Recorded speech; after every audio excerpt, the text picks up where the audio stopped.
welcome to another episode of Tech Tuesday. I have got Luke. Give me your last name. I'll butcher it otherwise. Just like it's on the tin, Yoquinto. Yoquinto. I could have probably gotten that. And we are going to have a fascinating conversation about the longevity economy and aging, all those things. But first, this.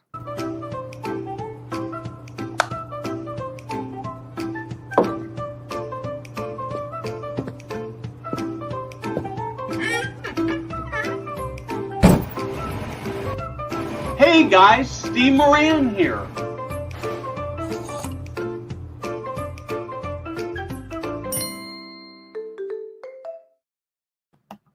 Luke, welcome. I think I first became aware of you when you tagged me, or somebody tagged me in a post on LinkedIn about your new Longevity Hub book, and we're going to get into that in a minute. And then we had a chance to meet very, very briefly at CES. You did you and a number of other people who contributed to the book did a presentation there. What I'd actually like to start is to talk a little bit about who you are, or what you're passionate about. Sure. I'm a researcher at the MIT Age Lab here in Massachusetts. I have been working for quite some time now on innovation for older folks, and as the population ages, it's going to be increasingly important. I'm a science writer by training, so in addition to my work around aging innovation, I have this other book called Grasp, which is about the science of learning. Oh, good. I could probably use that. I probably could have used it a lot better when I was in high school. I guess you probably that was way I was way too early for that. I could have used it in high school too. Yeah. So let's talk a little bit about this book. It's something that I think most people who are in the aging services should have, and senior living should have. I can never do this book thing right and getting the angles right. Anyway, talk to me a little bit about the book, what inspired it, what's there.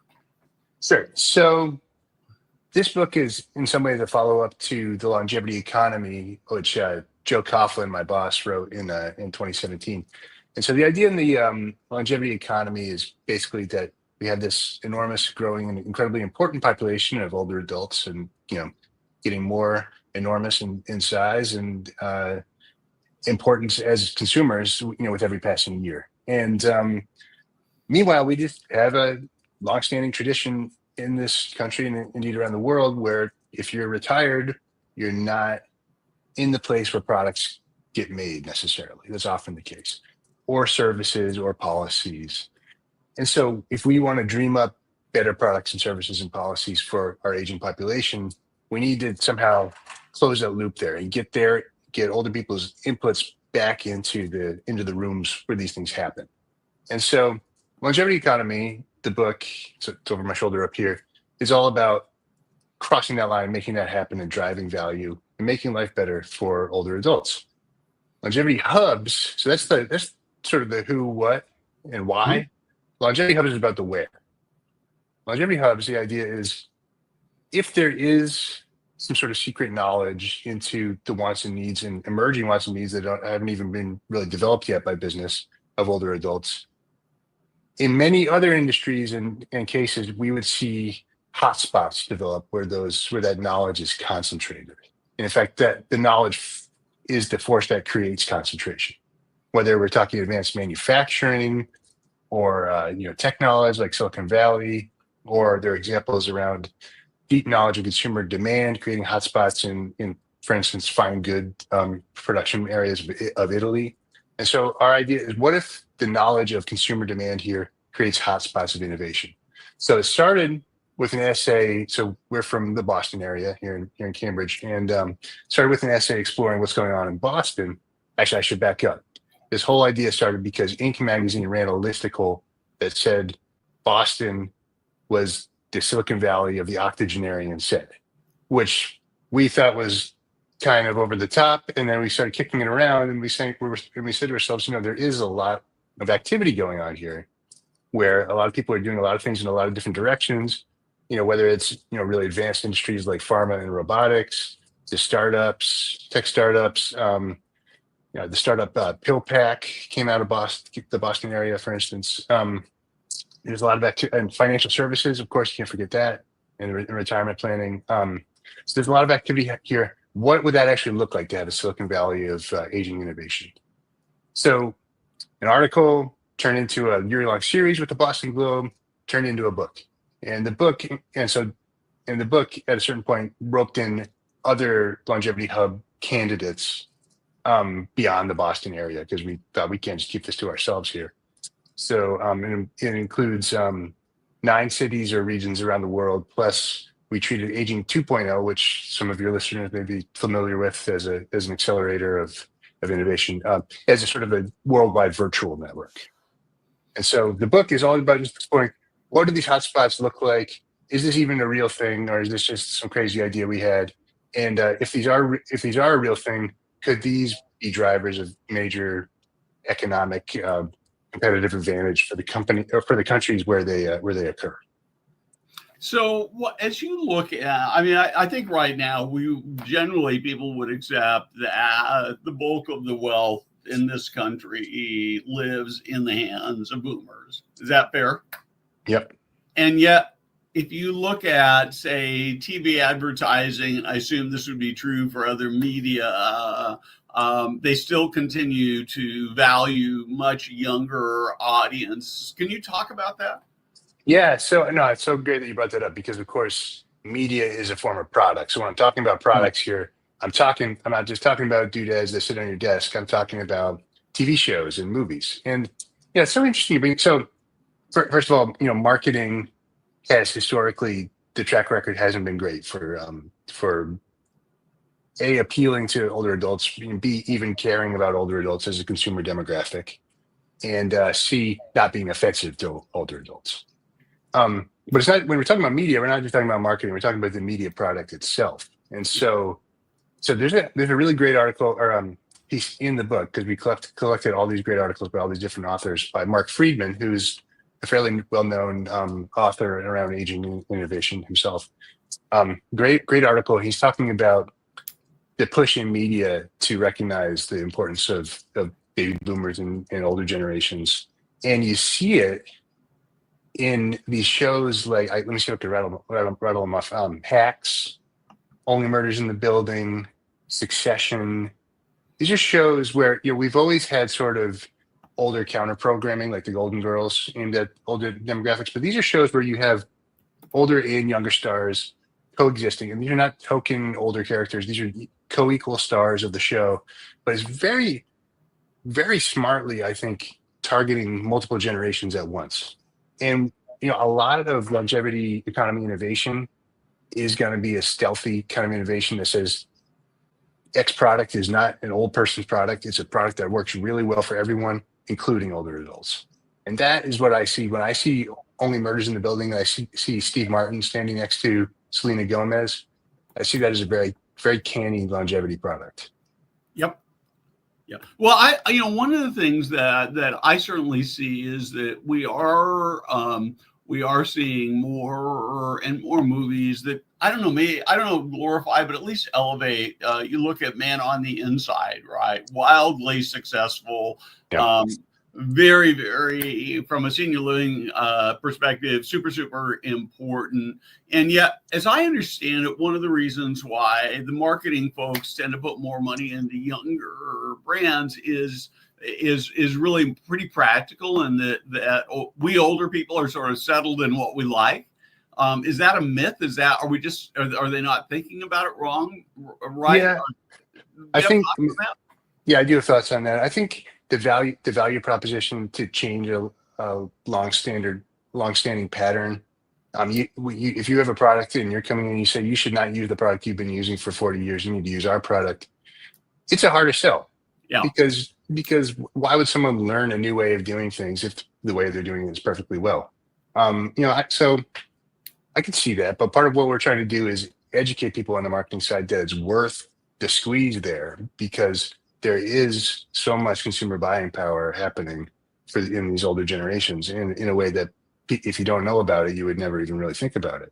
I mean, the other thing is there's tendency, I think, in marketing to think of sort of the 18-year-old consumer as just having more runway. You invest in that younger consumer, and they're going to be a consumer of your product for another 60 years. Whereas if you invest in a 60-year-old consumer, they're going to be only use your product for 18 years or something like that.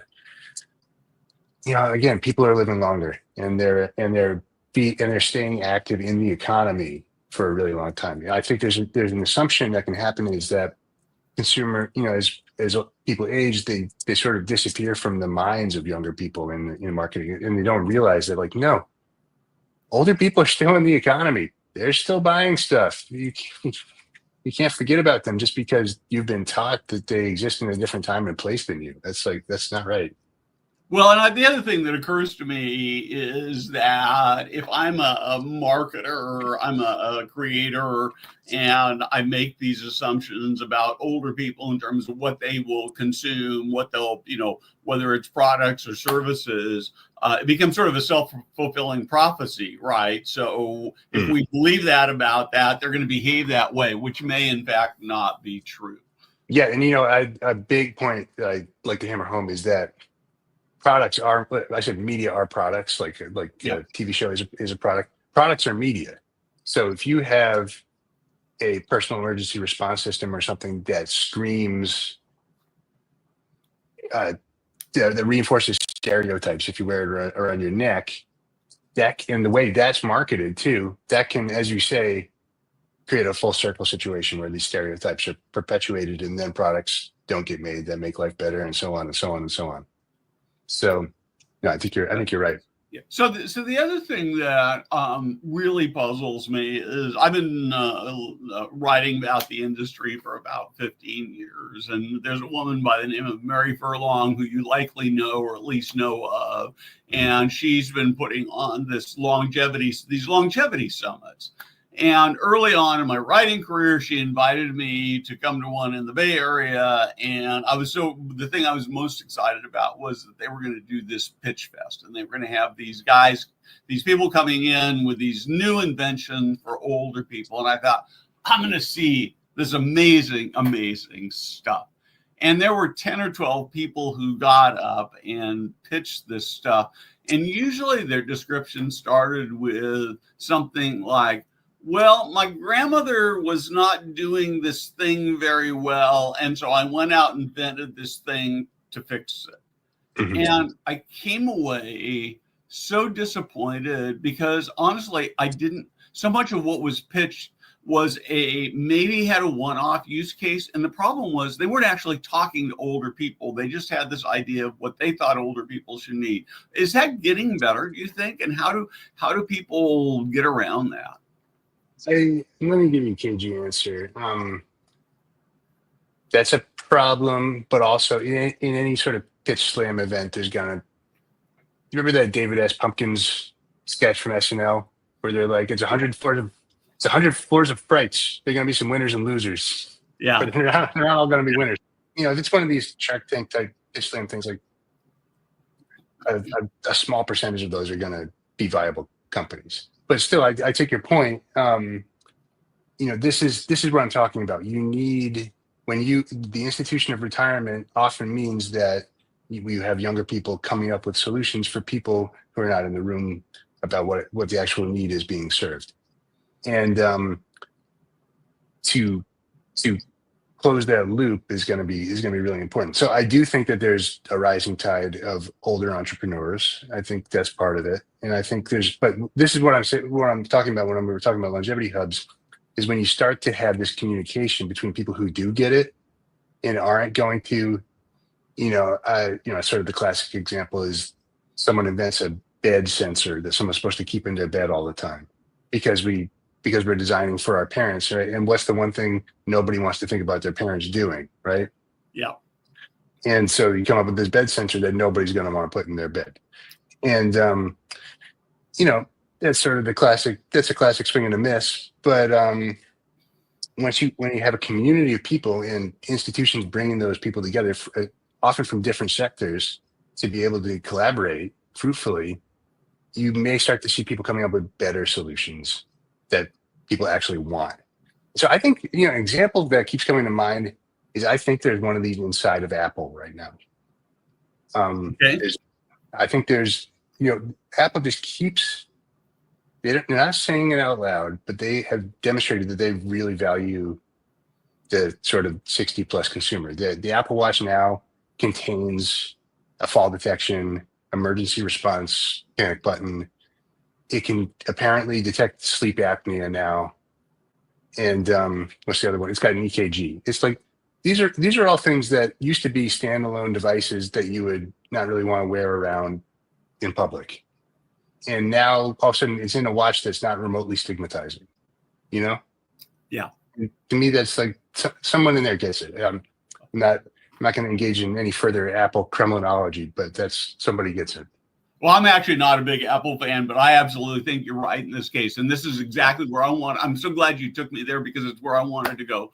At an Aging 2.0 conference in San Francisco many years ago, they had a panel of older people, and they ranged from, I'm thinking, about 70 up to maybe to late 80s. And they talked to them about the technology they were going to use. And this was at a time when there had been 20 or 30 companies that had come out with tablet type devices dumbed down for older people. I don't think you can find any of those devices. I mean, even AARP tried it, and it was a dumb idea. But what really struck me about this panel was that as they were asked about devices, they were just using the same thing that everybody else was. And so I find myself, I mean, and I feel like I'm picking on you right now, right? Because here you are, you're in this sort of longevity technology hub where you're focused on this.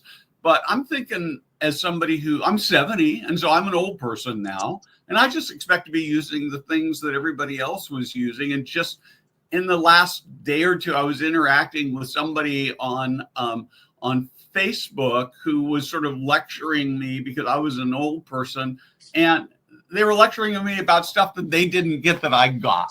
And and so it was really frustrating. And so how do you make it so that you do stuff for older people, but it's really for everybody?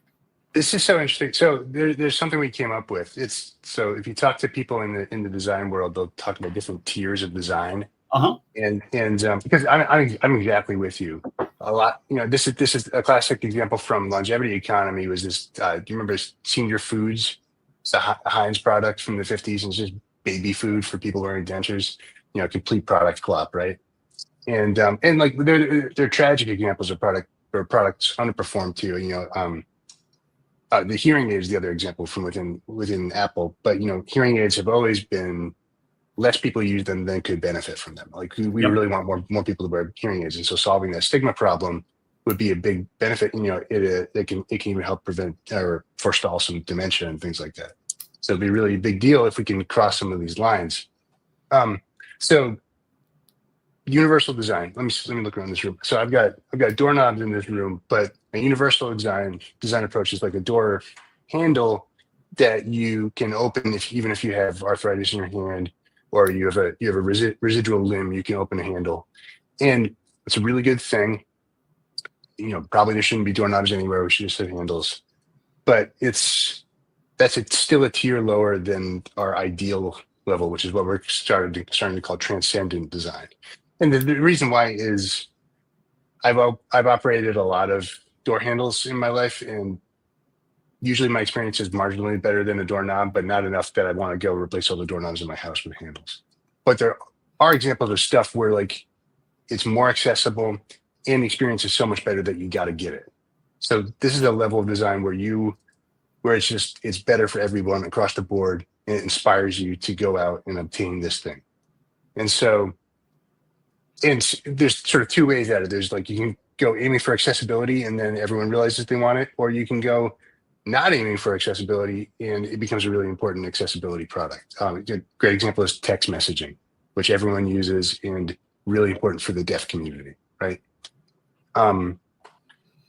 So another example is the microwave oven. Everyone's got a microwave oven, really important for nutrition for people living alone who maybe have some disabilities.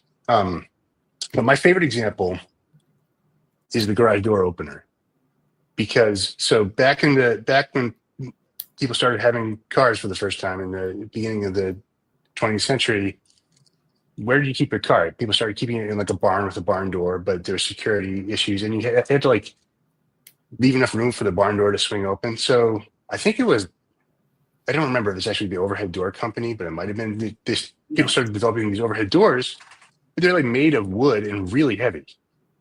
And so, and this is a sexist thing, but it's true. It was often a man driving and his wife in the passenger seat. So he would stop and she'd have to get out and raise up this garage door that must have weighed 200 pounds or something. And so there started to be a demand for electrical assistance to raise the door. This is an accessibility device, the garage door opener. Over time, people realized, well, what if you make it a button that sits right next to your mailbox at the end of the driveway? Now, what if it's a button that's in your car? All of a sudden, if you have a garage, you probably have a garage door opener. So it starts as an accessibility device and becomes something everybody absolutely has to have. And that kind of thing is where I think there's some real opportunity, where it's like, nobody even thinks of it as something special for older people. It's just something that makes life better for everybody.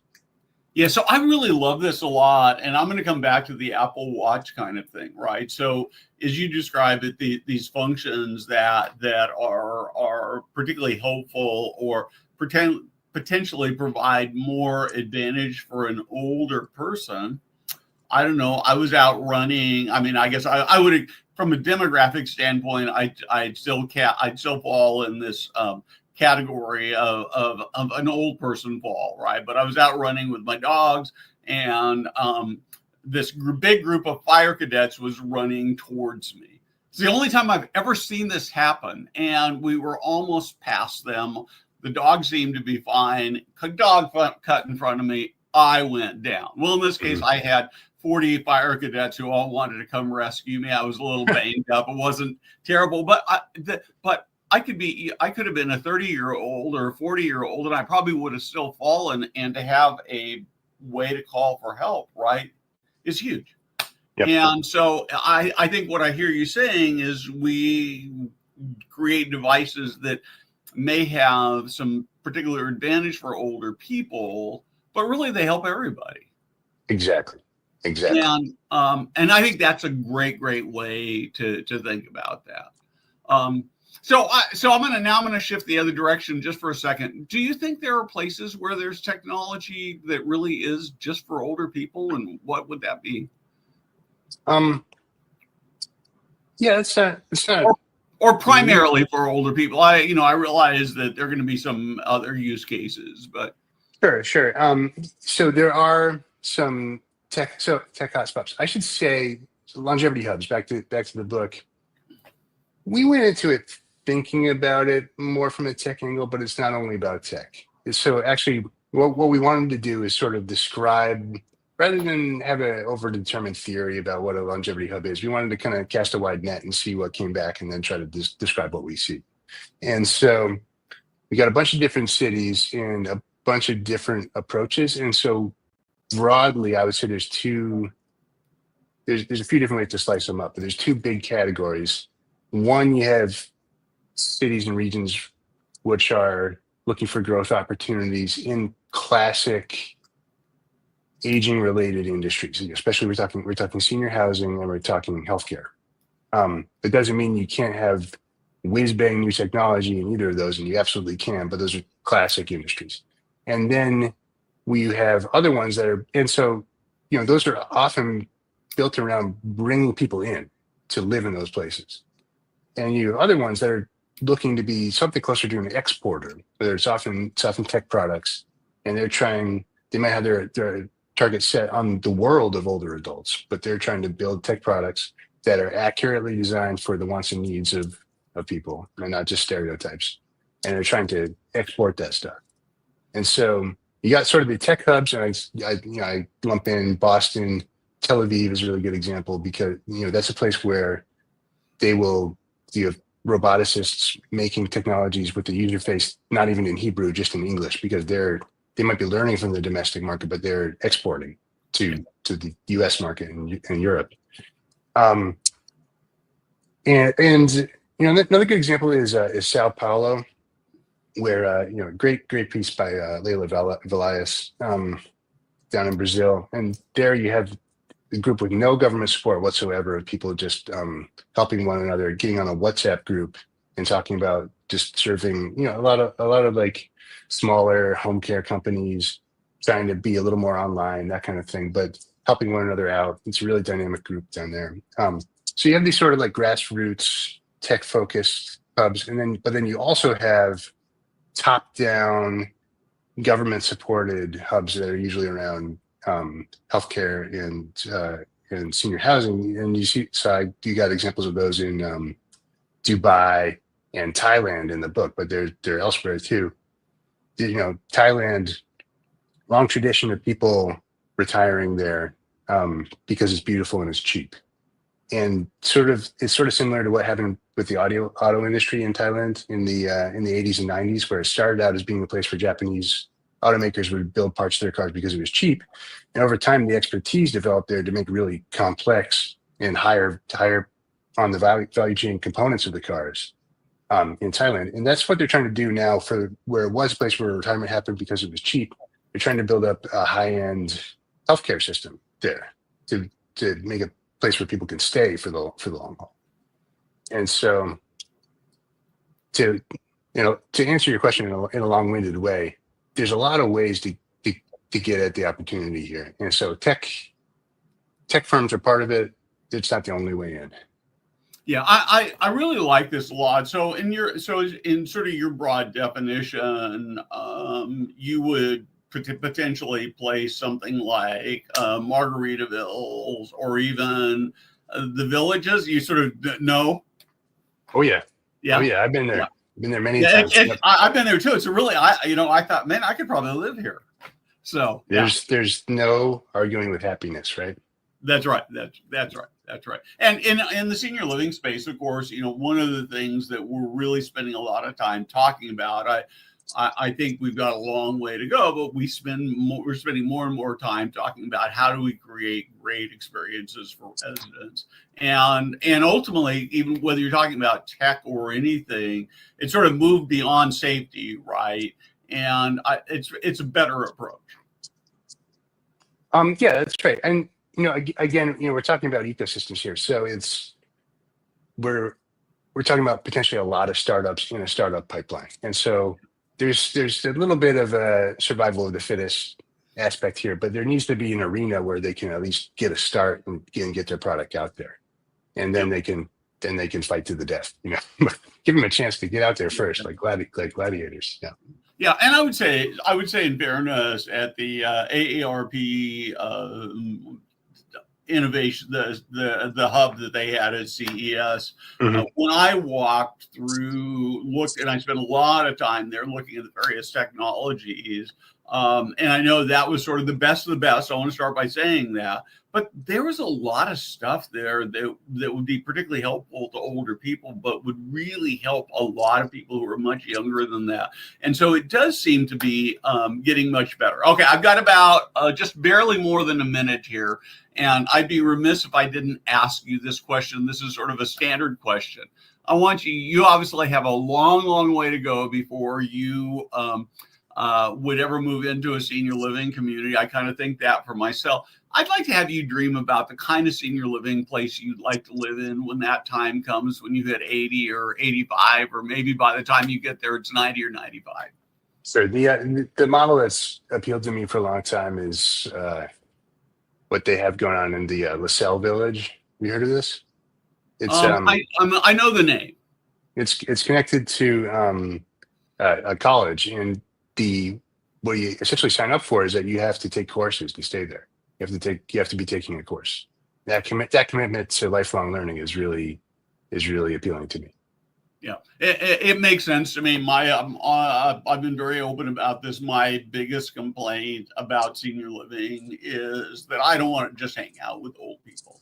And so, of course, Jada, who's running things behind, she's She's an ASU graduate. They've got another program on the campus. We actually went and visited a couple of years ago. And so it's a great model. So Luke, I appreciate it. I'm going to give you about 30 seconds more to sort of pitch what you're doing with the book and at the Age Lab. Anything else we should be looking at, thinking about?